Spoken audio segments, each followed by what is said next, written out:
Hello friends, in last lecture we studied about the partnership firm. Like we can have a quick revision of the features of partnership firm, that is agreement, legal registration, number of partners, lawful business, management, relation between partners, unlimited liability, joint ownership, sharing of profit and losses and dissolution. These are the features of the partnership firm. Before that, we studied about the sole trading concern. Sole trading concern, there were some drawbacks that why partnership firm came into existence, right? And we saw its features. Now, today we are going to start with the joint stock company. Industrial Revolution took place in 1760 in England, and due to atomization, goods were manufactured on large scale and business was expanded to nation to international level. See, we all are aware about the industrial revolution that took place in England in 1760. क्या हुआ था industrial revolution में? बहुत ज़्यादा manufacturing हो रहा था, right? Raw material भी ब्रिटिशर्स के पास क्या थे, हर तरह से नए नए कॉलोनीज है, दे वर कॉन्करिंग न्यू न्यू कॉलोनीज. और क्या हो रहा था, वहाँ से जो जो उनको रॉ मटेरियल चाहिए, जो जो मिल सकता था, they used to take the raw material from the cheaper rate from their colonies and they used to send it to England. और वही फिर फिनिश गुड्स होके उन्हीं मार्केट में आते थे, गुड्स एंड ऑल. तो क्या हुआ, बिजनेस क्या हुआ, एक्सपांड हुआ. पहले नेशनल लेवल, पहले इंग्लैंड तक ही था, then it started moving forward towards the international level. Huge capital, management skills and capacity to suffer huge loss was not possible for sole trading and partnership firm. अभी क्या हो गया है, बहुत ज़्यादा अभी आपको बड़ा बिजनेस आपका एक्सपांड करना है, सिर्फ नेशनल पे लेवल पे चल रहा था.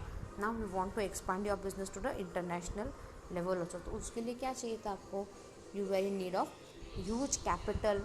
कैपिटल बड़ा है तो उतना ज़्यादा प्रॉपर मैनेजर स्किल भी तो चाहिए, उतना कैपेसिटी भी चाहिए आपका. अगर प्रॉफिट हुआ तो ठीक, लॉस हुआ तो वो पूरा लॉस बेयर करने के लिए आप में उतनी ताकत भी तो चाहिए. तो is it possible for sole trading and partnership firm to bear this huge loss? No, it was not possible. Due to large scale production and resolution in transportation sector, the market was expanded. अभी production क्या हो गया, production भी बढ़ गया. Production started on a large scale and revolution in transportation also started. like transportation भी बढ़ गया, ट्रांसपोर्टेशन अच्छे से होने लग गया, इसलिए मार्केट भी एक्सपांड हो रहा था. See, everything was going continuously. Industrial revolution से क्या हो रहा था, there was continuous increase in the production. Now there was a continuous emerging of the new new market. Like पहले नेशनल लेवल पे था, नाउ इंटरनेशनल के भी नए नए मार्केट आ रहे हैं. उतना ही ट्रांसपोर्टेशन भी एडवांस हो चुका है now. In economic system of a country, due to do business and production efficiently, joint stock company came into existence. See, now for the better economic system of the country, so that we can do and for better production and efficiency, joint stock company came into existence. Why joint stock company came into existence? ताकि production अच्छे से हो और production के साथ साथ business भी अच्छे से चले आपका, एंड अपना कंट्री का इकोनॉमिक सिस्टम भी इम्प्रूव होगा. कैसे कंट्री का इकोनॉमिक सिस्टम इम्प्रूव होगा? जब बिजनेस अच्छे से चलेगा, प्रोडक्शन अच्छे से होगा, तब we can expand the market, we can go from national to international level market. तो इससे क्या होगा, अपना economic system of the country बढ़ेगा. इसके लिए क्या हुआ, joint stock company came into existence. Now meaning and definition. Meaning, the business started by registering under the Indian Companies Act 2013 is known as joint stock company. अब ये business कब start हुआ? When it was registered under the Indian Companies Act 2013, it is known as joint stock company. There is no limit for maximum number of members in joint stock company. See, there is no limitation for maximum number of members. नहीं, कितने भी members हो सकते हैं. अगर आपको joint stock company चालू करनी है तो मैक्सिमम नंबर ऑफ मेंबर्स के लिए लिमिटेशन है ही नहीं. can have any number of members to start a joint stock company. The organization started by various people having common needs and independent status is known as joint stock company.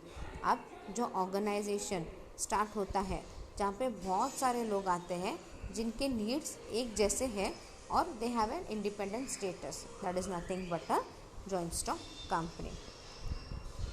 Now definition. Sorry, we have definition. The company established, registered and which come into existence according to the Companies Act 2013 is known as joint stock company. This is as per Indian Companies Act 2013. तो जो company establish हुई है, registered हुई है, register हो गए, that has come into existence as per the companies act 2013. मतलब जो कंपनी प्रॉपर रजिस्टर हुई है in the Indian companies act 2013, it is known as joint stock company. Second definition is an incorporated voluntary association having legal entity, common seal, perpetual succession, artificial person created by law is known as joint stock company. अब क्या है? an incorporated voluntary association. ये क्या है? ये joint stock companies क्या है? ये incorporated है and it is a voluntary association जिसके पास लीगल एंटिटी रहती है, मतलब उनका खुद का लीगल सारा राइट्स वगैरह रहता है. They have their common seal, perpetual succession. It is nothing but a artificial person. Artificial person क्यों बोला है यहाँ पे?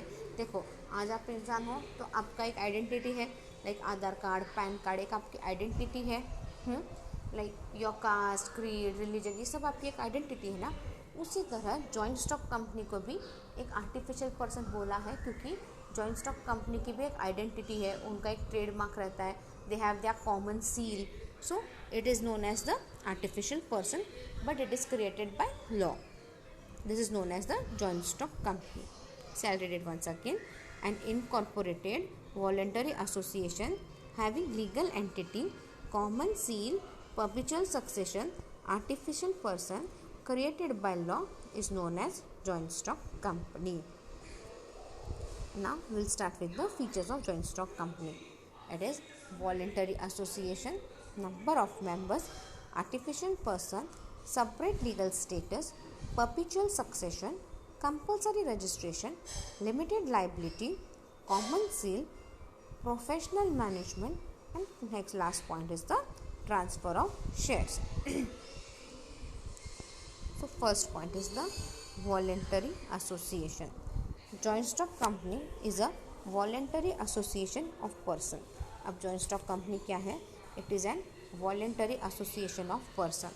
A person of any caste, religion and community can purchase share of the company and become shareholder of the company. अब joint stock company में क्या है?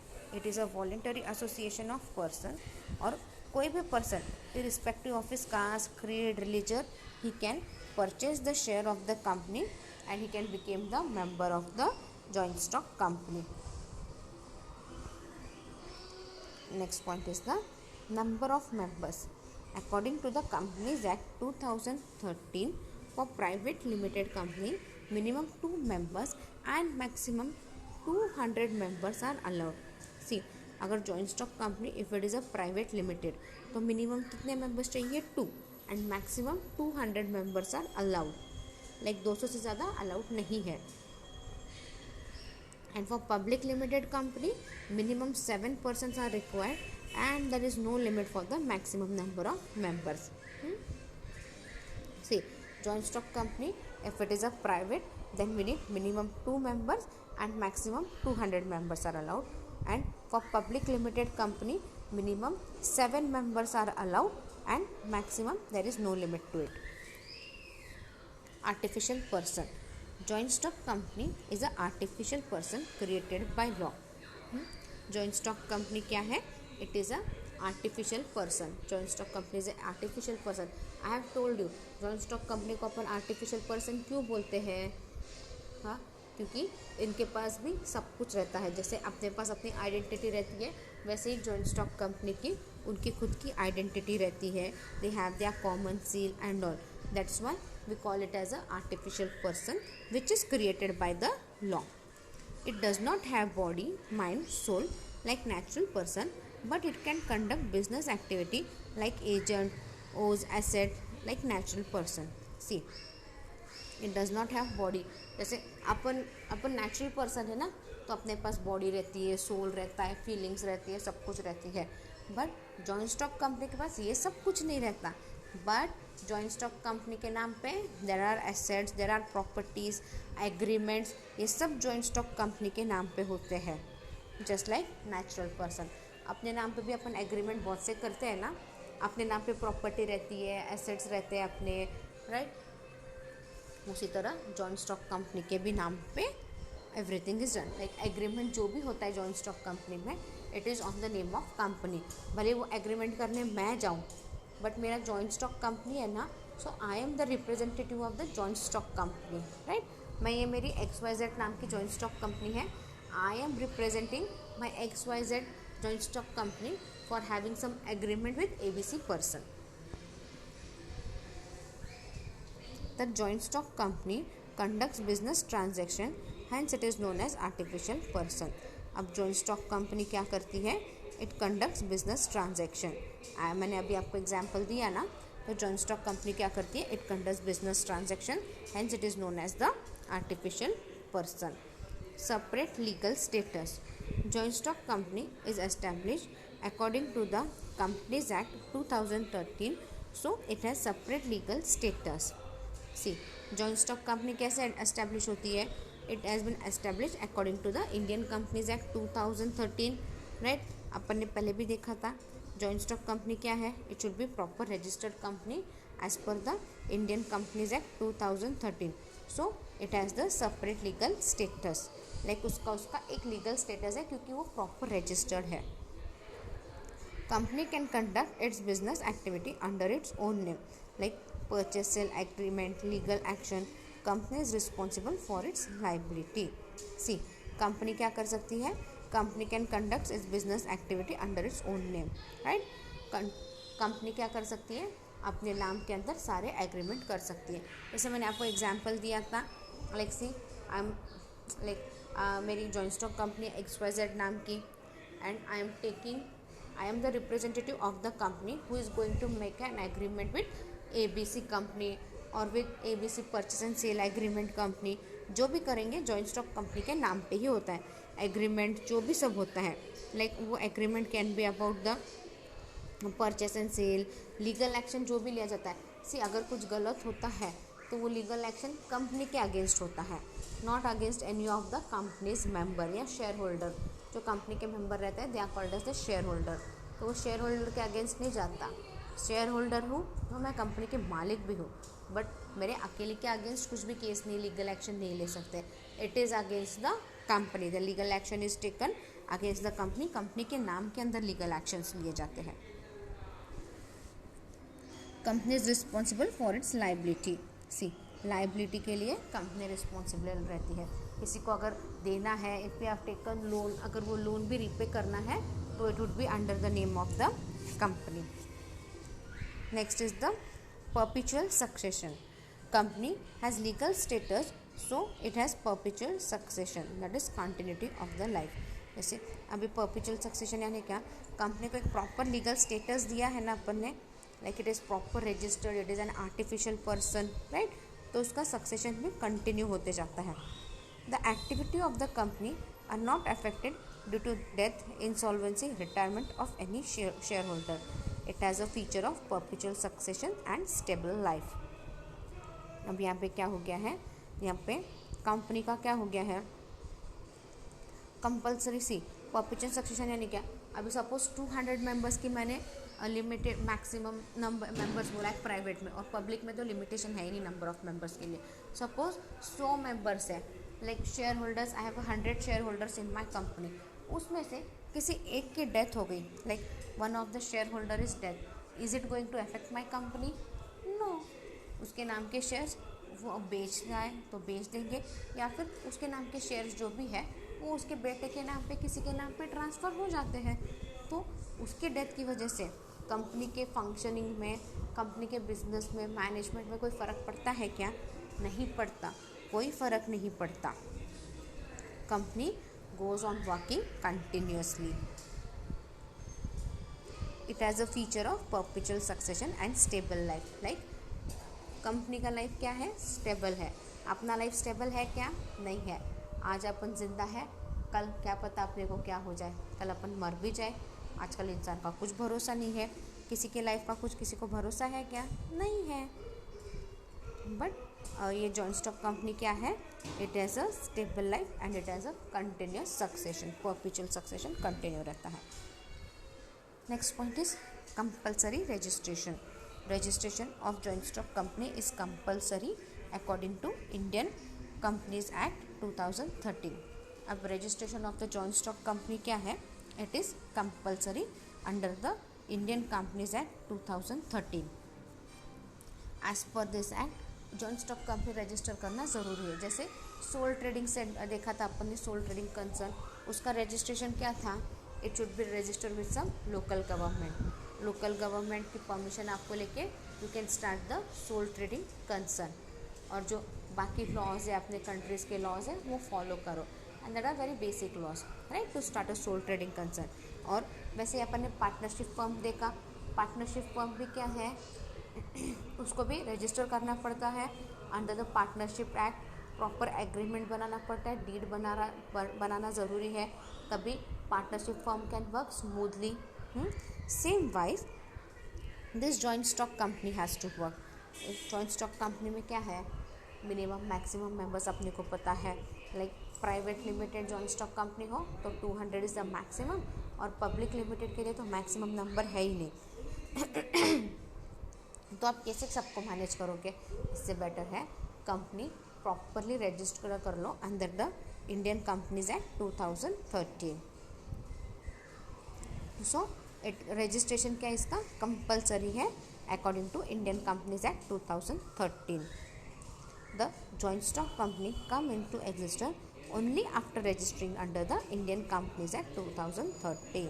आपका joint stock company come into existence, उसको जो बोलते हैं ना लीगल एंटिटी, ये सब कब मिलता है? जब वो रजिस्टर होती है under the Indian companies act 2013. Unless and until your joint stock company is registered, उसको एग्जिस्टेंस नहीं है. जब प्रॉपरली रजिस्टर होगी आपकी कंपनी, तब भी उसका एग्जिस्टेंस रहेगा. As it is registered, organisation has its legal status. See मैंने अभी आपको बोला था, जब कंपनी प्रॉपरली रजिस्टर हो जाएगी तब भी उसको प्रॉपर लीगल स्टेटस मिलता है. Limited liability. The liability of members is limited. यहाँ पे मेंबर्स कौन है? शेयर होल्डर्स है. Liability of the share holder is limited. The liability of the member is limited up to the face value of the share purchased by the members, and the private or personal property of the member is not charged to compensate business losses of the company. अभी क्या है? देखो, soul trading concern में क्या थी? Liability unlimited थी. Partnership में कैसी थी? लाइबिलिटी अनलिमिटेड थी. लाइक बहुत ज़्यादा लॉस हुआ तो पार्टनर्स की अपन प्राइवेट प्रॉपर्टी बेच के भी पैसे रेस कर सकते हैं. बट यहाँ पे like in joint stock company the liability of the member is limited. कितना लिमिटेड है? Up to the face value of the shares purchase. Like आप शेयर परचेज करते हो कंपनी के, then only you become the share holder of the company. तो आपकी liability कितनी है? जितने आपने शेयर्स खरीदे हैं. लाइक जो शेयर्स की वैल्यू है उतनी ही आपकी लाइबिलिटी है. अगर कंपनी को लॉस होता है, कितना भी लॉस हो, कुछ भी हो, आपकी प्राइवेट प्रॉपर्टी यहाँ पे बेची नहीं जाती. राइट, जो भी है कंपनी को लॉस हुआ है, कंपनी के नाम पे जो भी प्राइवेट प्रॉपर्टी है, लाइक कंपनी का रजिस्टर्ड ऑफिस वगैरह जहाँ पे भी जो भी रहेगा, वो सब आप बेच सकते हो. कंपनी की गाड़ी वगैरह रहती है एंड और वो सब आप बेच सकते हो. बट आपकी private property, personal property you are not suppose to sell. और आपको प्रॉफिट भी कितना मिलेगा? जो भी पैसा आएगा it would be as per your the face value of the shares. Common seal. Company has its own common seal. Company का खुद का कॉमन सील रहता है. As company is an artificial person, the common seal act as a signature of the company. देखो, company का क्या है? Common seal है. और ये कंपनी आर्टिफिशियल पर्सन है, तो ये जो कॉमन सील अपन यूज़ करते हैं it is act as a signature of the company. This common seal is affixed on all important paper and documents of company. अब ये जो कॉमन सील है ना, ये अपन सारे important papers and documents of the company पे लगाते हैं. सी अगर बड़ी कंपनी रहती है तो क्या है, पेज पे प्रॉपर कंपनी का नेम एड्रेस सब लिखा रहता है ना. अपन बोलते हैं लेटर हेड लाओ कंपनी का, और उसी पे सारे अपन अगर किसी को जॉब पे रखना है, किसी को लाइक सर्टिफिकेट देना है, तो क्या रहता है उसके ऊपर प्रॉपर कंपनी का हेडर रहता है ना. लाइक आपको जॉब का एग्रीमेंट साइन करना है तो it is done on the proper companies header, right. आपको किसी कंपनी को लेटर भी भेजना है तो it is in the name of the company, और ऊपर प्रॉपर कंपनी के बारे में अपन हेडर वगैरह डालते हैं एंड और नीचे साइन रहता है, सिक्का रहता है. वो किसका रहता है, कंपनी का रहता है. वो जो सील रहता है ना, वो seal plays an important role over that seal act as an signature of the company. So हर इम्पॉर्टेंट डॉक्यूमेंट में आपको वो सील एफेक्स किया हुआ दिखेगा. Then professional management. The share holder elect directors to look after management of company which is collectively known as board of director who are responsible for management of the company. See, share holders क्या करते हैं, वो director को elect करते हैं. अब share holder बन गए तो हो गया क्या, अरे कंपनी को चलाने के लिए कुछ लोग भी तो चाहिए, एक प्रॉपर मैनेजमेंट भी तो चाहिए आपको कंपनी को चलाने के लिए.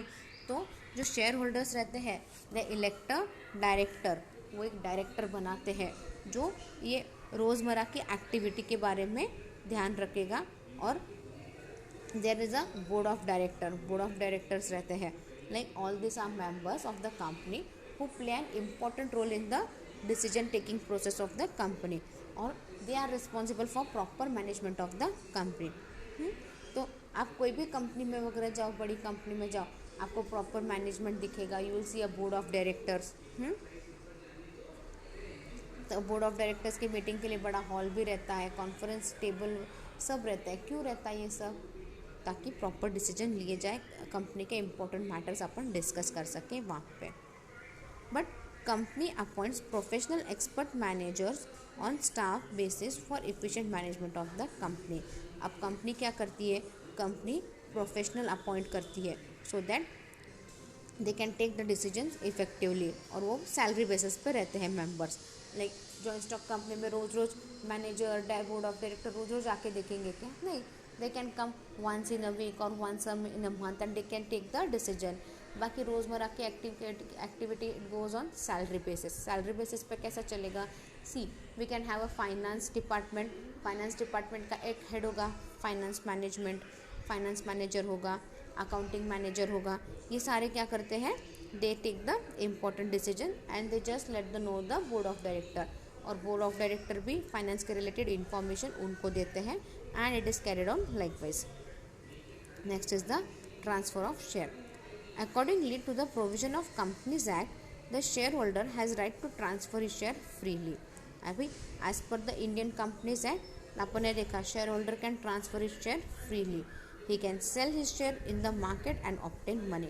अभी सपोज उसको बहुत ज़्यादा पैसों की ज़रूरत है तो अपने शेयर क्या कर सकता है, वो मार्केट में बेच सकता है and he can earn the money also. या फिर अपने शेयर्स किसी और के नाम पे ट्रांसफ़र भी हो सकते हैं. लाइक आपके शेयर्स के साथ आप कुछ भी कर सकते हो. You can transfer your share to any one. Like आपकी डेथ भी हो जाती है तो आपके share who is your legal heir उसके नाम पे ट्रांसफ़र हो जाते हैं. If he wants he can sell the share also. So it's all up to you. So these were the 10 features of the joint stock company, like voluntary association, number of members, artificial person, separate legal status, perpetual succession, compulsory registration, limited liability, common seal, professional management, and the last one is the transfer of share. So we can end up the lecture here today. In next lecture अपन उसके आगे का part देखेंगे.